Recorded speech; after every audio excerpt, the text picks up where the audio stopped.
কেশপুরে তৃণমূলের গোষ্ঠী কোন্দল সর্বজনবিদিত। এবার এক তৃণমূল নেতার বিরুদ্ধে কয়েকজন তৃণমূল সমর্থকের জমি দখল করার অভিযোগ ওঠায় সেই ছবি ফের একবার প্রকাশ্যে চলে এলো।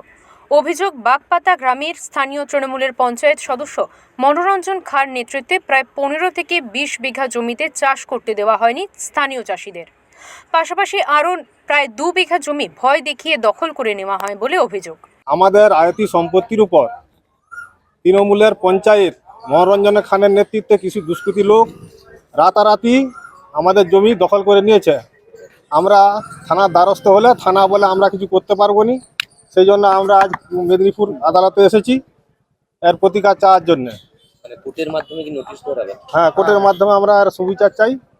আমরা সেই সন্দেশখালির মতো এরা করে তুলতে চাইছে সব জায়গায়, এর প্রতিবাদ আমরা চাই।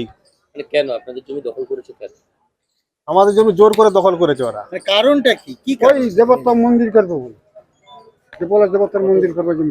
কতগুলো জমি? কতটা জমি? জমি দখল করেছে ওরা 2 বিঘার মতো টোটাল। আর আমাদের চাষ বন্ধ করেছে 30 বিঘা জমির মতো, 15-20 জন লোকের। কেন চাষ বন্ধ করেছে? আমরা সম্পত্তি নিয়ে দেবে জোর করে হুমকি দিচ্ছে। যদিও স্থানীয় পঞ্চায়েত প্রধান উৎপল অধিকারীর বক্তব্য, যে বা যারা এই ধরনের কাজ করেছেন খুব অন্যায় করেছেন। ইতিমধ্যে পঞ্চায়েতের পক্ষ থেকে পুরো বিষয়টি নিয়ে তদন্ত শুরু করা হয়েছে।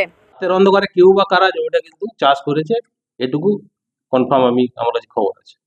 মানে কি যদি কেউ করে থাকে, যদি কিছু কেউ করে থাকে, যার বৈধ কাগজ যদি থেকে থাকে, যারা কমপ্লেন করেছে, তাহলে তো এটা নিশ্চয়ই আইনত অপরাধ। কারণ কারোর জমি জোর করে এইভাবে নেওয়া যায় না, ঠিক নয়।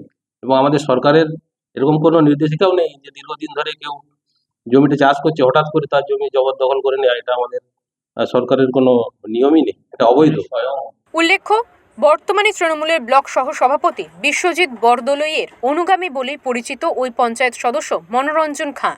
আর যাদের জমি দখল করা হয়েছে তারা ব্লক সভাপতি প্রদ্যুৎ পাজার অনুগামী বলেই পরিচিত। আর তাই এই ঘটনায় তৃণমূলের গোষ্ঠীদ্বন্দ্বের ছবি ফের প্রকট হচ্ছে বলেই মনে করছেন এলাকাবাসীরা। শান্তনু পানের রিপোর্ট, ওঙ্কার বাংলা।